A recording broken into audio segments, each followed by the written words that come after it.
Sungguh Engkaulah pengharapan bagi kami, dan kami tidak akan pernah melepaskan pengharapan di dalam Engkau ya Tuhan. Terima kasih, kami bersyukur kalau hari ini kembali kami boleh beribadah, kami boleh memuji, menyembah Tuhan. Dan saatnya kami juga akan mendengarkan firman Tuhan. Urapi kami semua ya Tuhan, sehingga kami bisa menangkap isi hati Tuhan, pesan Tuhan bagi setiap kami. Dan lebih daripada itu, Roh Kudus, Engkau yang menolong kami untuk kami menjadi pelaku firman. Terima kasih, kami serahkan ketika firman-Mu diberitakan, Roh Kudus yang memimpin kami. Dalam nama Tuhan Yesus, kami naikkan segala pujian, hormat, kemuliaan, syukur dan doa kami. Haleluya. Katakan sama-sama, amin. Silakan kembali duduk. Shalom. Puji Tuhan, semua sehat ya? Ya, mari kita akan sama-sama siapkan Alkitab kita. Firman Tuhan pagi ini sambilkan dari Lukas 8 ayat 40 sampai 56. Lukas 8 ayat 40 sampai 56.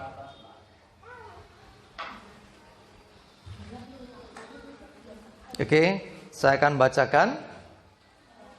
Yang masih mencari silakan. Lukas 8 ayat 40 sampai 56. Ya, saya bacakan ya. Ketika Yesus kembali, orang banyak menyambut Dia, sebab mereka semua menanti-nantikan Dia. Maka datanglah seorang yang bernama Yairus. Ia adalah kepala rumah ibadat. Sambil tersungkur di depan kaki Yesus, ia memohon kepadanya supaya Yesus datang ke rumahnya. Karena anaknya perempuan yang satu-satunya, yang berumur kira-kira 12 tahun, hampir mati. Dalam perjalanan ke situ, Yesus didesak-desak orang banyak. Adalah seorang perempuan yang sudah 12 tahun menderita pendarahan dan yang tidak berhasil disembuhkan oleh siapapun. Ia maju mendekati Yesus dari belakang dan menjamah jubahnya. Dan seketika itu juga berhentilah pendarahannya. Lalu kata Yesus, "Siapa yang menjamah aku?" Dan karena tidak ada yang mengakuinya, berkatalah Petrus, "Guru, orang banyak mengerumuni dan mendesak engkau." Tetapi Yesus berkata, "Ada seorang yang menjamah aku, sebab aku merasa ada kuasa keluar dari diriku." Kata perempuan itu, ketika perempuan itu melihat bahwa perbuatannya itu ketahuan, ia datang dengan gemetar, tersungkur di depannya, dan menceritakan kepada orang banyak apa sebabnya ia menjamah dia, dan bahwa ia seketika itu juga menjadi sembuh. Maka katanya kepada perempuan itu, "Hai anakku, imanmu telah menyelamatkan engkau. Pergilah dengan selamat." Ketika Yesus masih berbicara, datanglah seorang dari keluarga kepala rumah ibadat itu dan berkata, "Anakmu sudah mati. Jangan lagi engkau menyusahkan guru." Tetapi Yesus mendengarnya dan berkata kepada Yairus, "Jangan takut, percaya saja, sebab anakmu akan selamat." Setibanya di rumah Yairus, Yesus tidak memperbolehkan seorang pun ikut masuk dengan dia kecuali Petrus, Yohanes, dan Yakobus, dan ayah anak itu serta ibunya. Semua orang menangis dan meratapi anak itu. Akan tetapi Yesus berkata, "Jangan menangis. Ia tidak mati, tetapi tidur." Mereka mentertawakan dia, karena mereka tahu bahwa anak itu telah mati. Lalu Yesus memegang tangan anak itu dan berseru, katanya, "Hai anak, bangunlah." Maka kembalilah roh anak itu, dan seketika itu juga ia bangkit berdiri. Lalu Yesus menyuruh mereka memberi anak itu makan. Dan takjublah orang tua anak itu. Tetapi Yesus melarang mereka memberitahukan kepada siapapun juga apa yang terjadi itu. Amin. Kisah yang luar biasa. Satu kali Tuhan Yesus sedang berjalan, ada di situ seorang kepala rumah ibadat. Artinya dia tokoh masyarakat. Dia orang terpandang, orang penting istilahnya. Tetapi apa yang dilakukan ketika dia ketemu dengan Yesus, dia tersungkur di depan Yesus. Ada apa gerangan? Ternyata Yairus ini, yang kepala rumah ibadat ini, anaknya kritis, dikatakan hampir mati. Saya percaya Yairus pasti sudah berusaha. Ya, enggak mungkin anaknya yang baru 12 tahun umurnya ini dibiarkan sakit. Pasti berusaha. Tetapi usaha tidak membuahkan hasil. Akhirnya didengarnya ada Yesus. Dengar baik-baik. Engkau yang berusaha nggak ada hasil. Kok begini terus? Ingat, ada Yesus. Yairus akhirnya ketika didengarnya ada Yesus, dia langsung cari dan ketemulah dia dengan Yesus. Lalu tersungkur di depan Yesus. Lalu dia ceritakan semuanya. Artinya apa? Sebelum dia ketemu dengan Yesus, bisa jadi, saya katakan tidak, karena di Alkitab nggak disebutkan, bisa jadi Yairus sempat hampir atau bahkan mungkin sudah kehilangan pengharapan. Dia sudah berusaha, biar nggak ada hasilnya, nggak sembuh-sembuh juga. Tapi ketika didengarnya ada Yesus, timbul pengharapan. Itulah kenapa Yairus berlari dan akhirnya tersungkur di depan Yesus. Karena Yairus percaya Yesus bisa buat sesuatu. Ada amin? Nah, ketika dia di depan Yesus, dia sampaikan. Padahal ini kepala rumah ibadat loh. Bukan orang sembarangan. Tetapi dia mengosongkan dirinya, nggak peduli orang mau bilang apa. Orang menghormati aku di mana-mana. Tapi di sini aku tersungkur depan Yesus. Karena aku tahu, aku percaya. Di dalam dia ada pengharapan untuk anakku yang sudah hampir mati. Setelah diceritakan, Yairus mengundang Yesus ke rumahnya. Dan apa katanya? Apakah Yesus menolak? Tidak. Yesus setuju. Akhirnya mereka berjalan. Ini imannya semakin kuat. Pengharapannya semakin besar. Yes, Yesus mau ke rumahku. Saya yakin Yairus sudah dengar tentang Yesus. Bukan hanya berkuasa dalam pengajaran, namun juga dia lakukan banyak perkara ajaib. Banyak mujizat, banyak orang disembuhkan. Karena itu ketika Yesus bersedia, itu langsung pengharapannya tinggi sekali. Tapi perhatikan, belum lama melangkah, tiba-tiba Jawa mak tunduk nih. Tiba-tiba ada seorang perempuan yang namanya tidak disebutkan ini, yang sakit pendarahan 12 tahun. Delalah komodo sama anaknya Yairus umurnya 12 tahun, ada perempuan sakit pendarahan 12 tahun. Jadi selama 12 tahun perempuan ini menderita. Dan saat itu juga di versi yang lain, ini di Injil Markus atau Matius juga disebutkan di sana ada kisah tentang ini. Jadi perempuan ini ya bukan disuruh Tuhan. Ya, bukan Yesus berkata, "Sini kamu. Aku mau sembuhkan," atau "Jamah jubahku kau akan sembuh." Enggak. Perempuan ini punya inisiatif. Dia punya keyakinan, asal aku jamah saja jubahnya, aku pasti sembuh. Itu keyakinan dia. Lalu apa yang terjadi? Dia berusaha. Lalu betul saja, ketika dia berhasil menjamah jubah Yesus. Jubah itu ujungnya itu yang ada, biasanya ada aksesorisnya itu. Terus tiba-tiba dia merasakan, kok penak? Ada kuasa yang mengalir menuju kepada dirinya. Dan saat itu juga dia merasa sembuh, merasa enakan. Luar biasa, ternyata betul. Aku sering dengar tentang Yesus, tapi hari ini aku mengalami sendiri. Jadi poinnya di mana?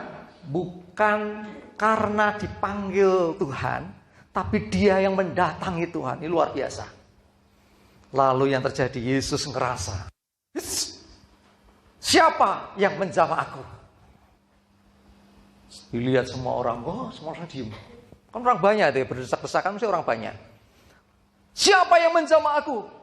Diem semua. Dikatakan gak ada yang ngaku. Lalu Petrus, guru, orang sebanyak ini, kamu tanya siapa yang menjamah? Ya orang banyak. Mungkin banyak orang menjamah, mereka juga menjamah engkau. Lebih dari 1, lebih dari 10 orang mungkin.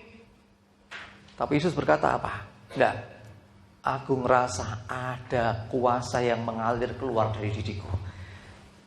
Ini pelajaran berharga. Iman itu menggerakkan kuasa Allah turun. Sekali lagi, iman menggerakkan kuasa Allah mengalir. Jadi iman dari perempuan yang 12 tahun sakit pendarahan ini, ya, membuat akhirnya ketika dia bertindak, ingat bukan iman yang mati ya, iman yang bertindak. Tindakannya apa? Dia jamah jubah Yesus. Dan saat itu juga kuasa mengalir menyembuhkan dia. Ini dahsyat luar biasa. Dan Yesus ngerasa, siapa yang menjamah aku? Tidak ada yang ngaku. Lalu perempuan ini akhirnya merasa tanda kutip bersalah. Aduh, aku ya sudahlah, dia akhirnya mengaku dengan gemetar, ketakutan. Ya ampun, aku salah ya. Ternyata bukan dimarahi. Yesus gak marah.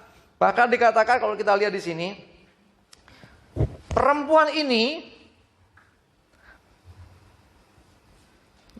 ya, Yesus berkata kepada perempuan ini, hai anakku, imanmu telah menyelamatkan engkau, pergilah dengan selamat. Tidak dimarahin. Hai kamu, kurang ajar kamu ya. Zaman-zaman enggak gitu. Tapi Yesus berkata apa? Justru dikatakan imanmu telah menyelamatkan engkau, pergilah dengan selamat. Nah, di sini ada sesuatu yang luar biasa. Apa yang luar biasa? Ujian iman bagi Yairus kembali terjadi. Karena apa? Masih belum sampai di rumahnya, perjalanan Yesus terganggu. Karena ada perempuan ini yang sudah 12 tahun sakit pendarahan ini. Dan yang lebih mengerikan lagi, waktu berhenti aja deg-degan. Aduh, anggung mandek naik, aduh. Ibu ini ngopo tuh, aduh. Mungkin saja. Ya, lalu apa? Ada utusan dari rumah yang mengatakan bahwa sudahlah, anakmu sudah mati. Jangan menyusahkan guru lagi. Anakmu sudah mati, sudah nggak ada harapan. Orang itu sesungguhnya mau mengatakan, Yairus, Pak Yairus, sudah nggak ada harapan karena sudah mati anakmu. Ini satu hal yang memukul sekali. Bayangkan seorang ayah yang berusaha piye carane supaya anaknya sembuh. Dalam perjalanan ketika ada pengharapan yang semakin besar karena Yesus mau ke rumahnya. Tetapi tiba-tiba terhenti karena ada seorang perempuan yang sudah 12 tahun sakit pendarahan. Menyebabkan perjalanan itu terhenti. Kalau kita ada di posisi Yairus, mungkin kita akan berkata, aduh bu, aku tahu kamu 12 tahun kuat. Tambah 1 jam atau 2 jam lagi pasti masih kuat. Nggak mati seperti anakku. Ketika didengar anaknya mati, bisa saja kan? Coba bayangkan jenengan dadi Yairus. Ada kejadian yang seperti itu. Kira-kira mesti rasane bercampur aduk. Ini versi kita ya. Kalau di Alkitab Yairus tidak. Nah, kita sebagai manusia menghadapi situasi yang seperti itu bisa saja kita jadi jengkelnya luar biasa. Anak satu-satunya loh. Semata wayang. Si Jitok sakit keras dan akhirnya dapat kabar mati. Bisa dibayangkan, wah pasti itu pukulan yang luar biasa. Tapi yang luar biasa, Alkitab mengatakan apa? Yesus berkata, jangan takut, percaya saja. Ya, jangan takut, percaya saja dan anakmu akan selamat. Apa yang terjadi kemudian? Saya tahu ini seperti saudara sedang dalam perjalanan yang jauh di padang gurun. Wah, rasa padang gurun, tengah sawah ngentang-ngentang. Tiba-tiba dikirimi air dingin. Saya bayangin kendi. Banyu kendi wanyep. Wah, langsung maknyes. Ketika Yesus berkata, jangan takut, percaya saja, anakmu akan selamat. Maknyes. Lihat, Alkitab nggak mengatakan Yairus komplain, Yairus marah atau apa. Tapi ketika Yesus berkata itu, saya yakin imannya, pengharapannya langsung timbul lagi. Oke, ya, luar biasa kan? Saudara, dalam pergumulan berat, kaya ora kuat-kuat toh, saudara berdoa terus, berdoa. Tiba-tiba, ya misalnya doanya, ya segini aja, contoh. Ngelamar kerjaan gitu aja ya. Wah, ngelamar kerjaan, sana nggak ada jawaban semua. Udah berdoa terus, Tuhan aku udah ngirim 10 lamaran, kok satu pun nggak ada yang merespon. Tiba-tiba ada telepon. Setelah diangkat, yang bicara ini bukan hanya HRD, tapi owner perusahaan itu, perusahaan terbesar dari semua yang saudara lamar, dan ternyata dia mengenal saudara. Hai, aku tahu kamu ya, besok datang aja deh. Kamu ngelamar tempatku ya? Loh, jenengan siapa toh? Aku kakak tingkatmu dulu di sekolah. Kira-kira artinya piye? Nyes, setelah sekian lama menanti-nantikan jawaban, akhirnya hari itu dapat jawaban. Saya yakin maknyes, sekalipun pada waktu dia terima telepon itu, dia belum sampai di perusahaannya, tempat yang dia lamar itu. Sekalipun dia belum statusnya jadi karyawan di situ, tetapi sudah nyes. Yairus ketika mendengar perkataan Yesus, jangan takut, percaya saja anakmu akan selamat. Yairus maknyes. Karena dari mulanya dia sudah percaya Yesus ini bisa bikin sesuatu untuk menyembuhkan anakku. Makanya bagaimanapun juga Yairus berusaha berjuang supaya Yesus mau datang ke rumahnya. Sekalipun Yesus tersungkur, disaksikan banyak orang. Seorang kepala rumah ibadah tersungkur di depan Yesus. Dia tanggalkan identitasnya sebagai kepala rumah ibadah. Demi anak yang dikasihnya. Dan ketika itu diuji lagi ternyata. Lanjutnya apa yang terjadi? Setibanya di rumah Yairus, Yesus tidak memperbolehkan siapa masuk kecuali Petrus, Yohanes, Yakobus, Yairus, Bu Yairus. Ya, yang lainnya tunggu di luar. Karena apa? Aneh-aneh saja nih orang-orang ini. Mereka kan menangis. Ya dikatakan apa? Orang-orang banyak itu ya. Jangan menangis, ia tidak mati tetapi tertidur. Ya, tetapi tidur. Tidak mati tapi tidur. Lalu apa? Mereka mentertawakan, kurang ajar gitu. Neng layatan. Nangis. Begitu diomongin dia tidak mati tapi tidur, langsung mereka mentertawakan, malah guyoni. Piye? Istilah yang ledek gitu loh. Yesus dianggap orang aneh. Untungnya Yairus tidak memandang seperti orang banyak. Dia pandang Yesus. Dia yakin dan percaya Yesus buat sesuatu. Betul, akhirnya Yairus pegang tangan anak itu, dikatakan apa? Hai anak, bangunlah. Lalu apa, singkat cerita, si anak ini sembuh. Kok sembuh? Hidup kembali. Ya, jadi apa yang kita bisa ambil pelajaran kita dari hal ini? Ada banyak sisi kalau kita bisa lihat. Pertama dari sisi Yairus. Sebagai seorang ayah yang punya anak satu-satunya, yang perempuan, ini yang sudah kritis mau mati. Artinya orang dengan beban masalah yang sangat berat. Tetapi ketika didengarnya Yesus, ingat nama di atas segala nama itu Yesus.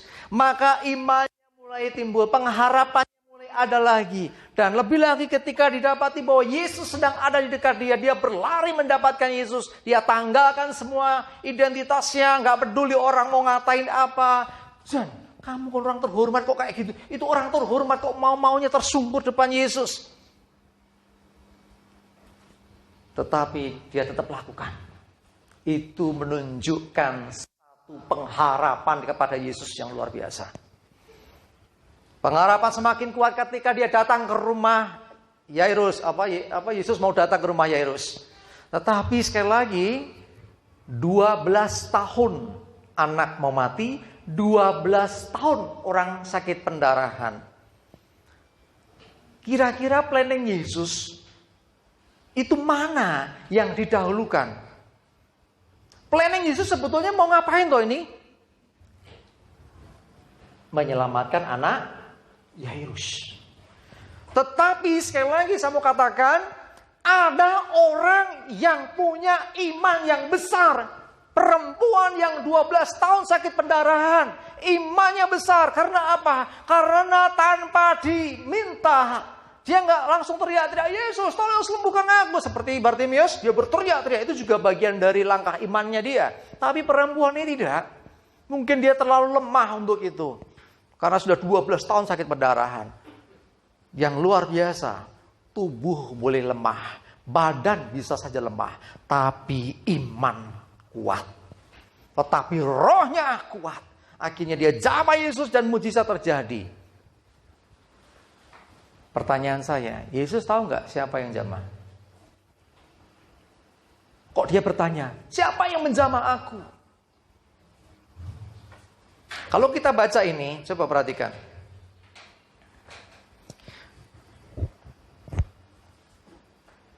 Ketika Yesus bertanya, ada seorang yang menjamah aku sebab aku merasa ada kuasa keluar dari diriku.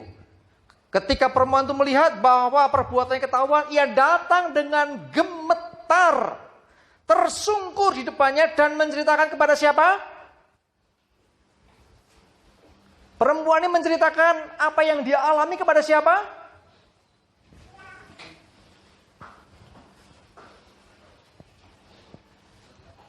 Kepada orang banyak. Perhatikan, ya. Ia tersungkur di depan Yesus dan menceritakan kepada orang banyak. Jadi perempuan ini yang sudah disembuhkan Yesus ini bersaksi. Ya, dia ceritakan kepada orang yang sedang berkerumun itu. Begini loh ceritanya, dia ceritakan kondisinya, terus dia punya iman seperti apa yang dia lakukan, dan apa yang terjadi atas dirinya. Jadi belum diminta Yesus, ceritakan, biar orang-orang tahu. Enggak. Sesungguhnya, saya selalu mengingatkan begini. Ketika saudara mengalami kuasa Tuhan, mengalami mujizat Tuhan, mengalami pertolongan Tuhan, yang pertama saya lakukan adalah bersyukur. Bersyukur kepada Tuhan. Yang kedua yang kita harus lakukan adalah bersaksi. Jadi ketika mengalami pertolongan Tuhan bersaksi. Ya, jadi kalau minggu ibadah gini, saudara ada yang mau bersaksi, ya supaya tertib. Saya takutnya kalau saya buka kesaksian langsung gini, semua ngacung, waktunya nggak cukup. Makanya bagi yang mau bersaksi, bisa sebelum ibadah hubungi pemimpin pujian atau hubungi saya langsung. Pak Grace, nanti saya bisa minta waktu bersaksi sebentar. Oke. Ya, mulai minggu depan dibuka ruang kesaksian. Tidak usah saya umumkan. Ya, langsung aja yang ingin bersaksi, mungkin habis mengalami pertolongan Tuhan. Wah, kemarin aku mengalami begini, Tuhan tolong begini. Silakan, bisa hubungi saya untuk kita beri ruang kesaksian. Ya, karena apa? Ini penting. Ketika bersaksi ingat fokusnya adalah Tuhan. Ya, ketika bersaksi jangan fokus ke saya. Saya kemarin begini, saya begini. Coba kalau saya nggak begitu, akhirnya saya nggak begini. Saya terus, kapan Tuhannya? Ya, fokusnya adalah Tuhan. Tuhan buat perkara luar biasa. Kemarin saya mengalami keadaan yang sangat mengerikan, tapi Tuhan tolong. Tuhan nyatakan kuasanya dan aku selamat. Itulah bersaksi. Yang dimuliakan tuh Tuhan. Jangan sampai selesai kesaksian orang langsung misalkan saya nih kesaksian. Saya kemarin habis nolong orang. Orang yang saya tolong itu, andekan tidak saya tolong, lewat itu. Untung ada saya. Nah, tambahi Tuhan dikit. Tuhan kasih kesempatan untuk saya bisa lakukan itu. Tuhan yang tuntun saya ke sana. Akhirnya saya lakukan. Coba saya nggak melakukan itu, mati tuh orang. Selesai kesaksian, wah Pak Kris luar biasa ya. Pak Kris kok salah itu. Kesaksiannya tidak tepat. Kenapa? Pesannya itu harusnya Tuhan yang menolong, Tuhan yang bikin sesuatu, bukan sayanya. Sehingga orang akhirnya, wah banyak kesaksian ya, kita sering mendengar kesaksian akhirnya, wah itu luar biasa ya. Si A itu kesaksiannya luar biasa ya. Kok si A sih? Tuhan luar biasa ya. Dia bisa pakai loh. Orang yang sederhana dipakai Tuhan luar biasa. Nah, itulah kesaksian yang seharusnya. Amin. Seperti perempuan ini, dia ceritakan ke orang banyak. Orang jadi semakin mengenal siapa Yesus. Karena kesaksian ini. Singkat cerita, suruh pergi, dia lanjutkan perjalanan. Dan mujizat kedua terjadi. Kalau mujizat pertama ini adalah orang yang punya masalah berseru. Dan Tuhan akhirnya menolong. Mujizat yang kedua ini, yang punya masalah sebetulnya bukan Yairus. Tapi siapa? Anaknya.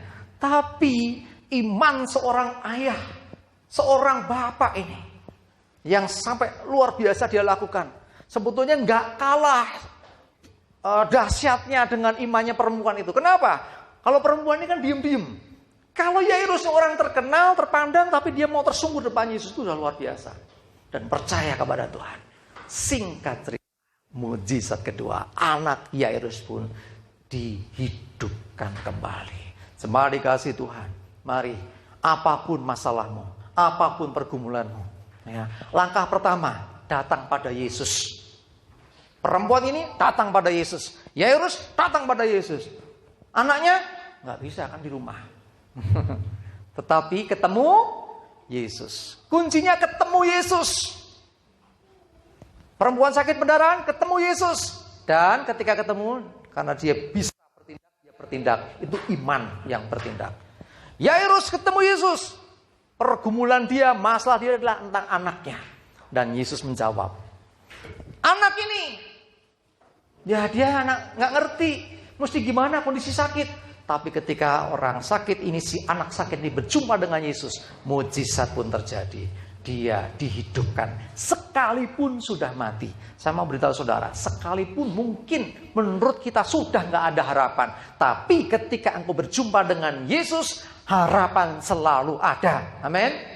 Mungkin kau merasa wah terlambat sudah, ya, wes mungkin ini. Ternyata belum tentu demikian. Tuhan bisa buat sesuatu. Saya pernah ceritakan ada teman yang naik pesawat, ketinggalan pesawat yang waduh wahnya luar biasa. Ternyata pesawatnya itu justru lost contact. Saya pernah ceritakan juga tentang itu ya, yang itu apa namanya? Oh, penjual tahu itu yang heboh sekali itu. Ternyata tuh banyak diceritakan sama Mbak Tuhan juga. Saya ketemu teman saya juga cerita yang sama. Ya, naik angkot sire mau berangkat ke pasar, ternyata sebelum sampai angkotnya dia sudah guling di pasar, numplek semua. Ternyata angkot yang harus dia tumpangi itu masuk jurang, mati semua. Loh, dia selamatkan. Seakan-akan, waduh, dia habis nih gue hari ini, numplek daganganku. Ya, daganganmu numplek tapi kamu selamat. Kadang-kadang Tuhan pakai cara yang tidak masuk akal. Karena bisa saja Tuhan sudah bicara ke orang ini, sudah hari ini kamu nggak jualan. Bisa saja, tapi dia nggak dengar. Ya, kalau kita nggak peka, kadang-kadang Tuhan punya maksud, kita nggak peka, nanti akan sesuatu terjadi. Tapi percayalah, itu demi kebaikan. Yunus disuruh ke Niniwe malah ke Tarsis. Ini kan jelas berseberangan, nggak sesuai. Sesuatu terjadi dimakan ikan. No, tetapi selamat juga akhirnya. Mari, selama kita tetap percaya kepada Tuhan, menaruh harapan kita kepada Tuhan, apapun yang terjadi, semua dalam kendali Tuhan. Amin. Dan ingatlah bahwa Tuhan, Ia membuat segala sesuatu indah pada waktunya. Dan itu terjadi atas kita, orang-orang yang percaya kepadanya, orang-orang yang berpengharapan dalam Dia. Amin. Kita berdoa. Terima kasih Tuhan, kami bersyukur. Biarlah Roh Kudus yang menolong kami untuk kami bisa menangkap pesan firman Tuhan hari ini, di mana kami ada pengharapan, kami punya pengharapan di dalam Tuhan Yesus Kristus. Apapun masalah kami, sebesar apapun yang kami hadapi, kami punya Tuhan yang lebih besar. Selama kami berjumpa dengan Yesus, kami percaya ada mujizat. Selama kami berjumpa dengan Yesus, maka kami percaya kami punya pengharapan. Terima kasih Tuhan. Hamba berdoa untuk setiap kami yang berbeban berat, kami yang punya pergumulan yang berat, termasuk mungkin yang menyaksikan tayangan ini yang juga berbeban berat. Saat ini Tuhan, kami bawa mereka di hadapan-Mu. Biarlah kuasa-Mu ya Tuhan yang nyata menjamah mereka. Sehingga mereka bukan hanya mendengar akan pesan ini, tapi mereka mengalami sendiri kuasa firman Tuhan. Mengalami kuasa Tuhan. Sehingga hidup mereka semakin teguh dalam iman dan pengharapan. Terima kasih, kami bersyukur. Kami serahkan seutuhnya hidup kami dalam pimpinan dan pertolongan Tuhan. Firman-Mu sudah disampaikan ya Tuhan. Biarlah Roh Kudus yang mengurapi dan menuntun kami. Jadikan kami pelaku-pelaku firman. Terima kasih. Hanya dalam nama Tuhan Yesus kami naikkan segala puji, hormat, syukur dan doa kami. Haleluya. Amin.